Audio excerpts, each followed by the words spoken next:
දිනේෂ් ගමගේ සහ ශනුද්‍රි පියසාත් කියන්නේ මෑතකදී උගතවියට එළඹිලා ඊටම සතුටින් ආදරයෙන් Tamanගේ ජීවිතය ගත කරන දෙන්නෙක්.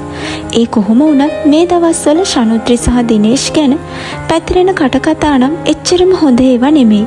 මීට අවුරුද්දකට විතර කලින් සමාජ මාධ්‍ය ජාලා කලඹපු කලත්මගේ පෝස්ට් එක තාමත් ඔයාලට මතක ඇති. ඒකෙදි හරි හෝ වැරදි වේවා ශනුද්‍රිට වගේම දිනේෂ්ට නොසෑහෙන බැනුම් අහන්න අපහාස විඳින්න සිද්ධ වුණා.